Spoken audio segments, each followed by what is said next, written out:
Hey, everybody. Welcome to Daniel Davis Deep Dive, coming to you live from Washington, D.C. Operational question for today. Is the United States in danger of blundering into a major war, potentially even with Russia, in the Russia-Ukraine war? Now, we have nobody better in the world to try to untangle some of that than the inestimable Doug Macgregor, CEO of our country, our choice, highly decorated combat veteran, and just all around great guy and fan of the show. So, Doug, welcome to the show. Yeah, happy to be here, Dan. Man, we have a difficult, well, not a difficult one to untangle, maybe an unpleasant one to untangle, but let's just jump right into it because things are kind of moving in a bad direction here, although I guess they kind of have for a long time, but they seem to be drifting into some new territory that we want to unpack a little bit here. Now, everybody, of course, has been aware that the summer offensive for the Ukraine side this last summer was a complete and unequivocal failure. Now then we're, this big issue toward the end of the year is Zelensky wants more money. Biden wants more money. So far, the Congress hasn't given it because the Republicans are saying, hey, how about our country first? Let's worry about our border and then let's think about that. And nobody wants to give in on anything. So far, no money has come. But the Europeans seem to be growing in some concern. And in fact, the Polish foreign minister has some concerns that he raised just a few days ago. Now we are holding off an aggressive dictator who is bent on recreating a European empire, a concept whose time has passed. And Ukraine is the internationally recognized victim, recognized by the UN General Assembly. And the consequences of Putin conquering Ukraine would be catastrophic. First of all, of course, for Ukraine, but also for her neighbors, for Europe, and for the whole system of American alliances. So, wow, the whole system of American alliances is at stake here. And then you had the Swedish Minister of Defense who made an even more alarming statement when he said this. Många har sagt det före mig, men låt mig göra det med ämbetets kraft, mindre inlindat och med en osminkad tydlighet. Det kan bli krig i Sverige. Vem är du om kriget kommer? So he's saying after 210 years of peace, all of a sudden now, more than any other time, it's at risk, which gives the implication that, man, Russia must be just forming this big tank army on the border, and there's any day it's just going to start rolling west toward, I don't know, the English Channel. Who knows where they're going to end up heading. But as Kirby said, we don't really have a lot of money to do anything. Military assistance to Ukraine? I mean, has the well really run dry here, or what does it look like? We have issued the last drawdown package that we had funding to support, and that's why it's critical that Congress move on that national security supplemental request and we get more funding. The assistance that we provided has now ground to a halt. The attacks that the Russians are conducting are only increasing. And now, as I talked about earlier this week, they're using North Korean ballistic missiles to do their dirty work. So the need is acute right now. So as we're going to talk about here in just a second, Doug, we'll show momentarily, Russia does seem to be operating on reality. They do seem to be looking on the ground and saying, based on these things that have happened, here's where we're going, which is actually pretty logical from their perspective. But there seems to be a disconnect on the other side, because what doesn't seem to be fitting is you have, whether it's the United States, Sweden, Polish, or the Germans, and we'll show something on that in a second, they seem to be, holy crap, World War III could be coming. Is there any truth to that, Doug? No. But there are a couple of points that need to be made right up front. I think your use of the word blunder is a very good one. I would argue that certainly since 1991, once we decided that we were invulnerable and invincible and no one could stand against us, we've blundered into all sorts of places. And inevitably, wherever we've gone has been an enormous failure, a catastrophe for both the people living there and for us. So I wouldn't underestimate our capacity for blundering yet again. Now, let's look at the facts in Europe. All of the governments that you highlighted, the German government, the Polish government, the Swedish government, as well as our own, you might as well throw the French and the British into that mix. These are globalist elites. These people are hugely part of the problem. These are the same kinds of people that opened Europe's borders to the influx of millions of people from the Middle East and North Africa, none of whom the people in Europe now want and would like to expel. Sweden in particular has gone from being one of the safest places in the world to being the rape capital of Europe. Wow. It's a catastrophe. There's nothing right about anything happening in Europe. So if you're on the verge of being thrown out of office, and I think all those governments are on very shaky ground, what do? Well, I think Hermann Göring at the Nuremberg trials summed it up very well. You create enemies. You create threats that are non-existent. But if your media is compliant, and at the time, of course, the German media was an arm of the state, and effectively all of the media in the West is some way or another an arm of globalism. In other words, the global concept of life, which is striving for global governance and effectively reducing everyone to a willing, mindless consumer who will do whatever he's told, whether it's to take vaccinations or eat bugs or whatever. And all of these people are about the same thing. Well, they're in trouble. It's not going down well in Europe. The Europeans don't like it. And so you create this myth that somehow or another the Russians are interested in going further to the West. Now, here's a quickie that your audience needs to know. Sikorsky, who's the current Polish foreign minister, is married to Anne Applebaum, who is probably one of the leading neocon globalist maniacs on the scene, who has been beating the drums for perpetual war with Russia, much like Victoria Nuland and the Kagans and the rest of these characters.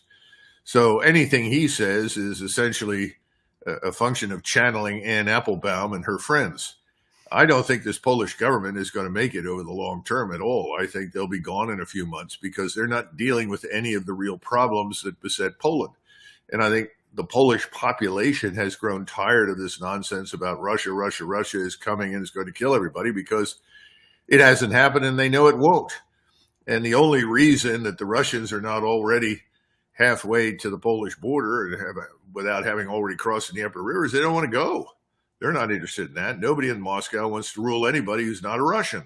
That's why they're hoping that they can end this war and essentially consolidate what is the historically Russian portion of Ukraine, annex it, make it part of Russia, and call it a day. But to do that, they have to have a government that accepts neutrality.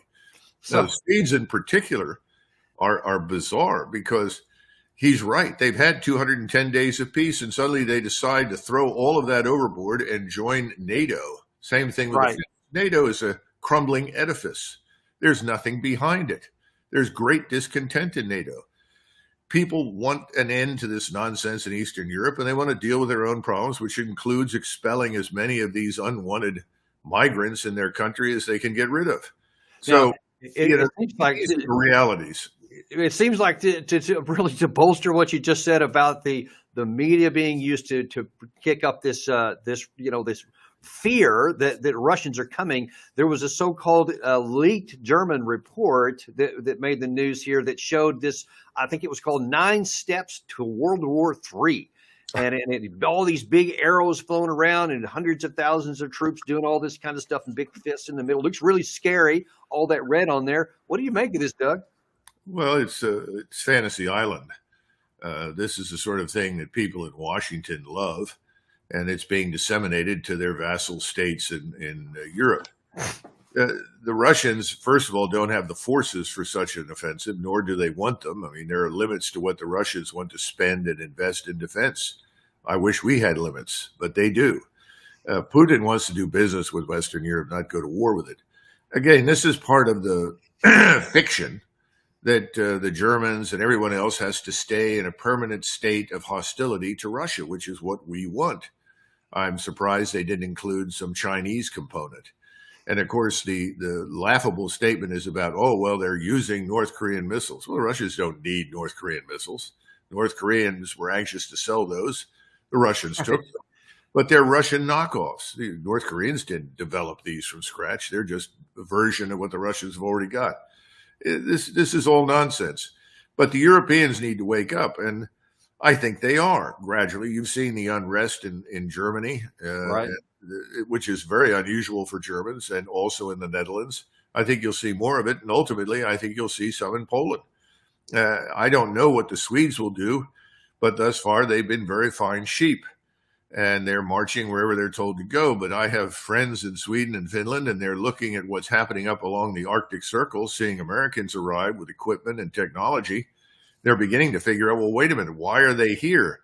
Again, everything we are doing is designed to provoke Russia. We want to provoke them.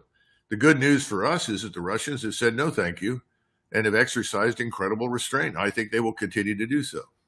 Yeah, and that restraint is very often, as we've had on a couple of recent episodes. We had George Beebe on, actually, who says he thinks that a lot of the what Russia is shown as restraint and taking a longer view is being misinterpreted in the West as being incapacity, that Russia can't do a lot of these things. And therefore, that gives reason for people. And we're going to show a couple of things here in a row because it's just really kind of embarrassing in my view. You have Zelensky, the Swiss foreign minister, and Biden kind of looking like they're not connected to reality, but the Russians are, as we'll see in a second. But first of all, here's what Zelensky's saying. Here's what he thinks is really going on the ground. Ukraine's defense industry is not just recovering, it is becoming as productive as it needs to be for a modern, technology-driven warfare. For the next year, we have set ourselves crystal clear goals in terms of artillery, drones, missiles, and armored vehicles. One of our major political results this year is an agreement with our partners, particularly the United States, on co-production of weapons. You know, we used to have I remember when you and I were both serving, Doug, there was a popular thing going through the military that hope is not a strategy. You can't do that, which was kind of like, well, duh, yeah, no kidding. But here in this current age right now, that seems to be not even an embarrassing, yeah, that's what it is. And listen to the Swiss foreign minister say exactly that. We have to give a future. We need to give hope. And we have to encourage the Ukrainian population to imagine their future. That it is our duty and it is our interest to do this, because if they lose hope, they're no longer going to fight. If they're no longer going to fight, the geopolitical consequences will be major. And they are not in our interest. So there's a real spin behind this. And I don't know if you noticed the dais there where he was speaking. It's they're promoting the so-called peace formula for Ukraine, which is, hey, even though we're kind of on the backside of this war and all the advantages are in Russia, we want them to surrender to us. So that's our hope. I mean, what do you make of that disconnect from what's on the ground in reality? It's part of the larger ideology that rests on a foundation of wishful thinking and unrealistic expectations. I'm beginning to think that Fantasy Island is a place where there's endless room for crazies and deluded individuals. The Swiss foreign minister is obviously one of the pack. Ukraine is finished. It's done. And again, the Russians can press on, and they are pressing gradually further and further west. And at this pace, I suspect they're going to end up along the Dnieper. And then the question is, if there's no one willing to negotiate an end to this travesty, they'll cross the river and go further. This is not something they want to do. It's a reality. We have nothing with which to stop them, unless, of course, you want to use a nuclear weapon. And that would be the end of civilization as we know it, because their nuclear arsenal is equal to or larger than our own. We have Russian submarines up and down the Atlantic and even in the Pacific. They can all launch missiles and incinerate our cities within the space of an hour or so. So that's all crazy nonsense. This is designed for the domestic audience. Stir up fear, and if you stir up enough fear, perhaps you can remain in office, and perhaps then you can sort through all the other problems to continue converting us into globalized sheep. It's not going to work. It's just a dead end. And George Beebe is someone who knows what he's talking about. He's got a good grasp of the situation. He's absolutely right. This is very sad. It's sad when you watch your government behave like Bolsheviks and Soviet communists, lying through their teeth about everything that you can imagine. Remember, we're bankrupt, and the Europeans are not far behind, and some of them are out ahead of us. So if you're bankrupt, what are you going to do? I guess this is the last straw. Speaking of our government doing exactly what you said, here is Biden saying what he thinks is going to happen if we don't stop Russia. The entire world is watching. What will the United States do? And think if we don't support Ukraine, what's the rest of the world going to do? What's Japan going to do, which is supporting Ukraine now? What's going to happen in terms of the G7? What's going to happen in terms of our NATO allies? What are they going to do? If we walk away now, it will only embolden other would-be aggressors. So I'm calling on Congress to do something and do the right thing, to stand with the people of Ukraine, stand against the tyranny of Putin, stand for freedom, literally stand for freedom. Let's get this done. What's just anguishing to me, Doug, as I listen to that, is just so divorced from reality on the ground, is that he's still, this is my aspiration. This is what I want to happen. I want Russia to lose. I want Ukraine to win. And so I'm just going to keep moving in that direction. We have to keep going, even though everything on the ground screams that that's not going to happen. And then that is even more anguishing. You just said it's embarrassing that we seem to be doing what the Bolsheviks were doing in the past. Now that I see the Russians, though, they're saying things that seem to be pretty grounded in reality. Here's what Shoigu says. Here's how he views the current situation. За прошедший год потери противника превысили 215 тысяч человек и 28 тысяч единиц вооружения. Мы сохраняем стратегическую инициативу на всей линии боевого соприкосновения. Несмотря на истощение людского ресурса украинских формирований и отсутствие результатов на поле боя, Соединенные Штаты Америки хладнокровно пытаются реализовать свои амбиции на мировое лидерство за счет жизни украинцев. С подачи западных кураторов киевский режим продолжает гнать на убой своих солдат и ищет любые возможности для восполнения рядов украинской армии. Безусловно, это не изменит ситуацию на линии боевого соприкосновения, а только затянет военный конфликт. Продолжим последовательно достигать целей специальной военной операции.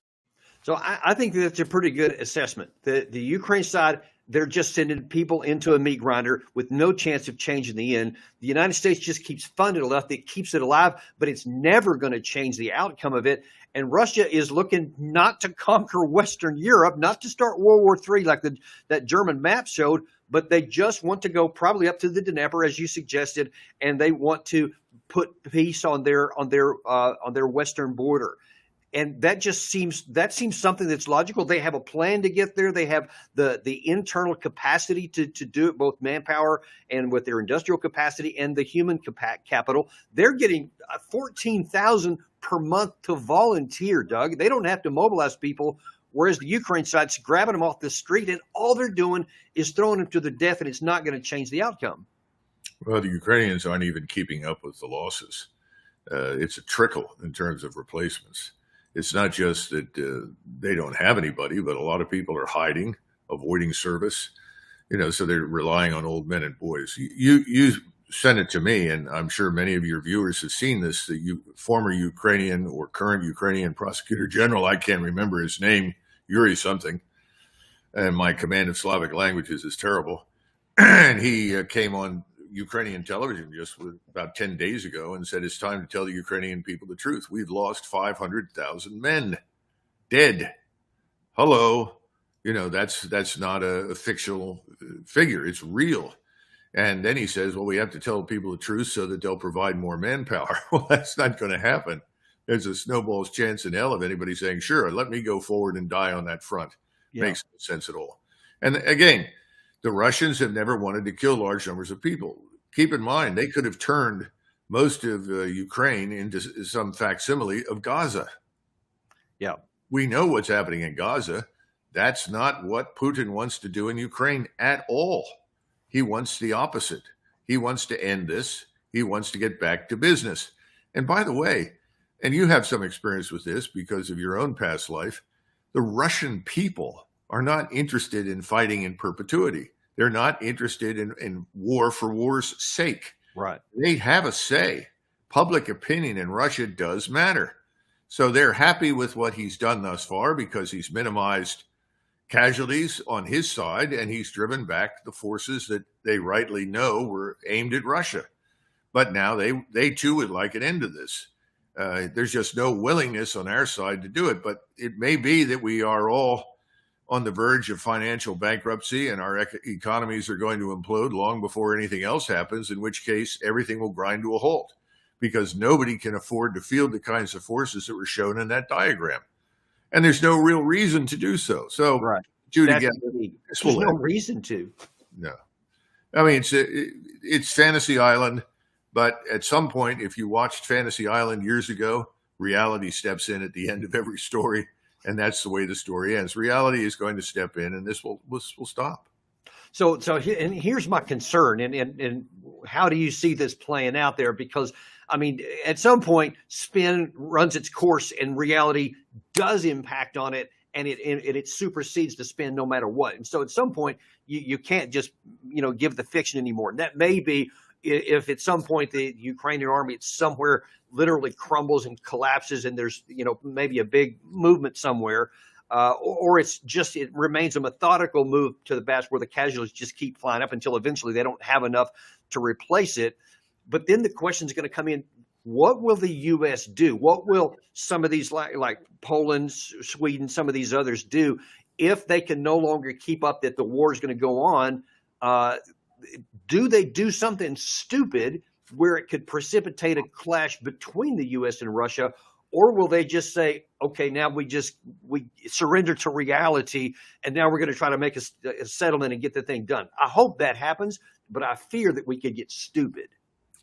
Well, we don't have to get there. We're already there, Dan. The people that are running our government are a combination of arrogance and ignorance. They don't understand the world they live in because they've created this fictional world where everything is moving in a direction that suits them.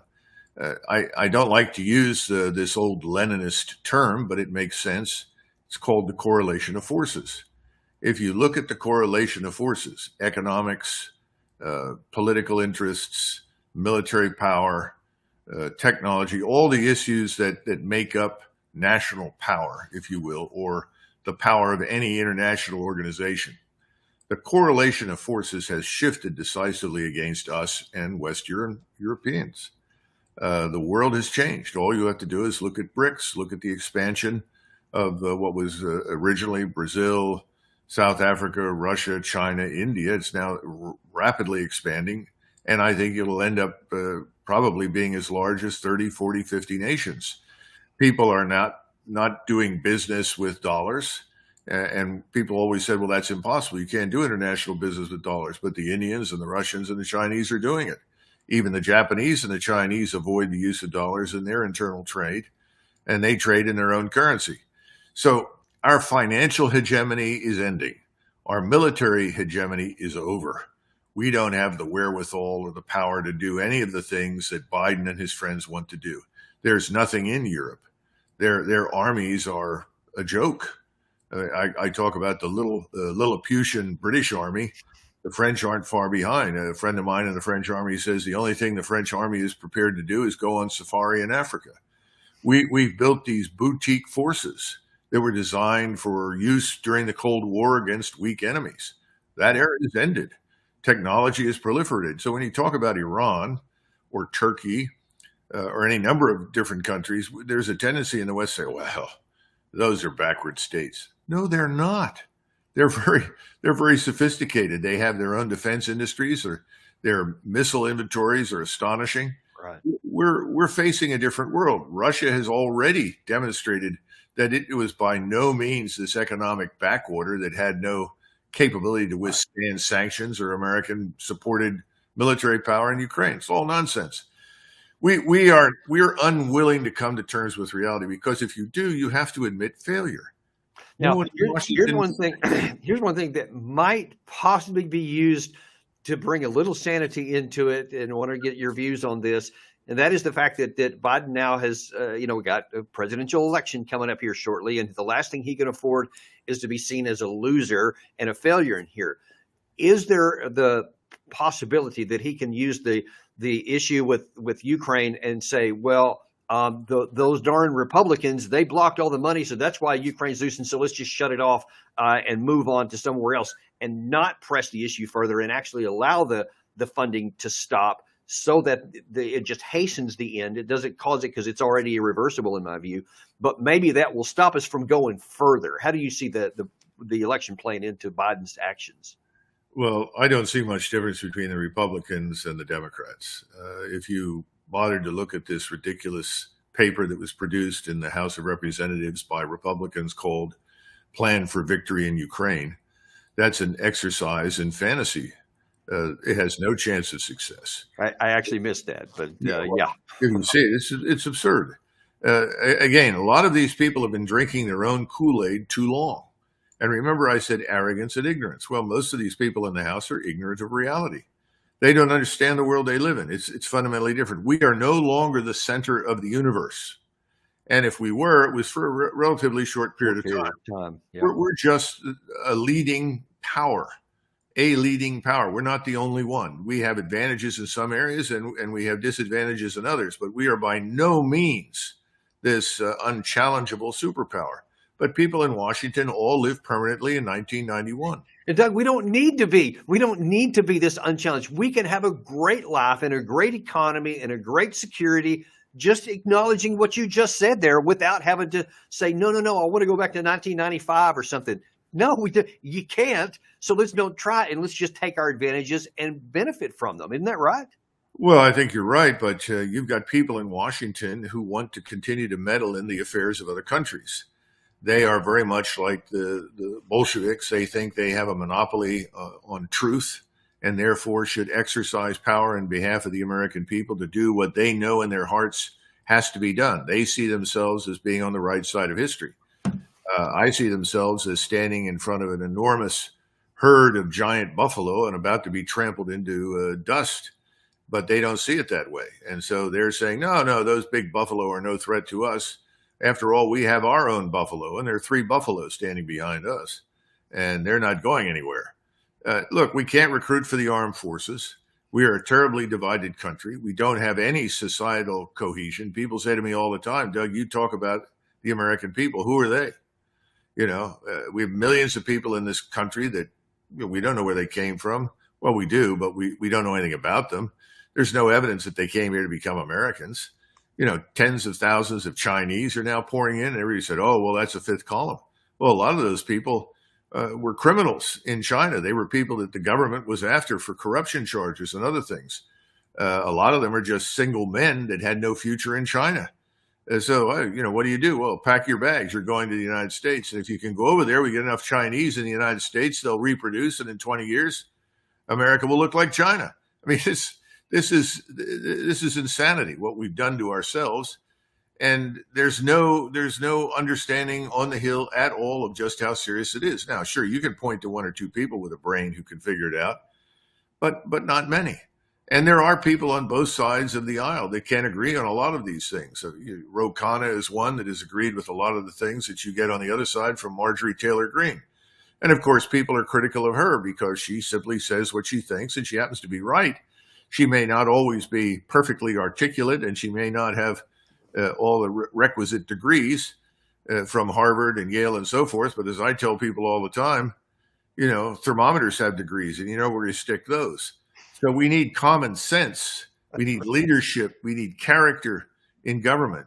I don't see any of it in sufficient numbers to rescue this country from inevitable bankruptcy. Well, because here are your leading voices. I'll just throw this one out there.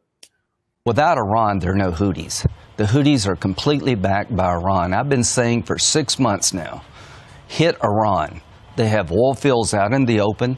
They have the Revolutionary Guard headquarters you can see from space. Blow it off the map.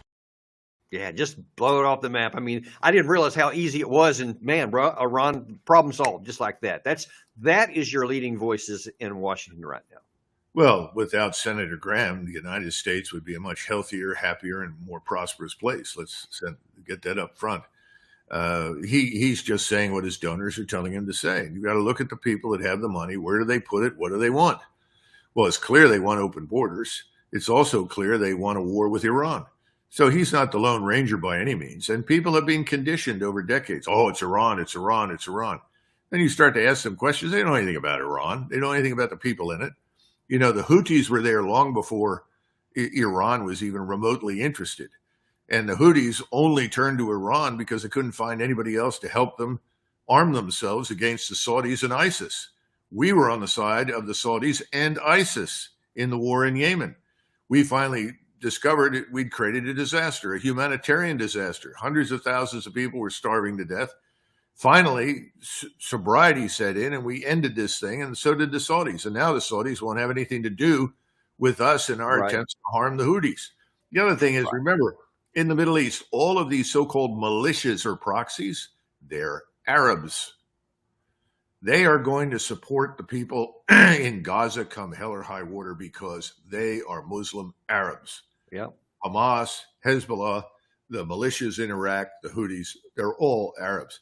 Iran did not stand up and say, "Verily I say unto you, my children, attack." No, they don't have to say a word. Yeah, they don't have to. And, you know, we've been very dumb by attacking the Houthis. All we've done is turn the Red Sea into a war zone and put an end to commercial shipping through the Red Sea and into the Suez. You know, this is ridiculous nonsense. We and the Israelis together are escalating. Next step is Hezbollah. You know, things are winding down in Ukraine. The people there have suffered enough. Millions have left the country. Millions are living in abject poverty and despair. They want an end to this war. This criminal regime that Zelensky has is anti-Christian, anti-common sense, and is designed to destroy Ukraine and as much of the Russian military as it can. It's failed miserably in terms of its fights against Russia. Russia's is stronger now today than it's been since the 1980s. Right. But Ukraine is in ruins. It's finished. And we are complicit in that. Now we are trying to start another war down in the Middle East. And we are simply following blindly behind Mr. Netanyahu. And I predict the next step is Hezbollah. If you can't win in Gaza, and the Israelis have not, it has not worked, then what do? Well, you turn on Hezbollah. And then you hope that it drags us in. And then you get your war with Iran, or so people hope. And I'm sure that Senator Graham will be in the forefront. And he will forget completely about Ukraine. Look at the people who suddenly turned around in 1974, 75, and you would say, well, look what happened in Vietnam. And they'd say, Vietnam? Vietnam, what's that? Right. It just passed from the scene. Ukraine will pass from the scene. All of this hot air will go nowhere. It's tragic, but this is the history of our country. We need new government, new people, new blood, fresh thinking. We're not going to get that from these status quo parties. I don't see evidence for it anywhere, sadly. So even if I was going to ask if President Biden was asking your opinion on what he should do. I mean, I'm sure you have a good answer there, but I mean, the real issue is no matter what you're about to say, who is there to execute it? Because whether you're talking about at the Pentagon, State Department, or in the White House, or anybody who wants to get in there right now, I'm just not sure that there's the human capital necessary to put into effect anything that you would say. But still, I want to know, what do you think we should do right now, given both the situation in Europe and to try to prevent a fireball from blowing up in the Middle East? What should we do right now? Well, keep in mind that the bureaucracies are all entropic, and the people that we're hearing from are all third-tier, fourth-tier talents who know nothing but what they've learned in graduate school and what they're being told by their donors. So you're not hearing anybody who's speaking intelligently, rationally. No one is well informed. I hate to be blunt about it. I would just write them all off. So what do you tell President Biden? Check into senior living as soon as possible. That would be the best thing. Yes, that's step one. Yeah. As for the rest of the government, I see no good news in Washington from anybody. Now, when you look at the candidates that are out there, and I feel great affection for President Trump. I always have, and I like him very much. I'm very concerned about the people that surround him. And I'm worried that could once again subvert him if he were to win the election and become president. I like RFK Jr. I think he's a very decent, honorable man who's trying to find his way forward. But all of them tend to, unfortunately, default too much to the status quo in foreign and defense policy, and particularly on too many issues here at home.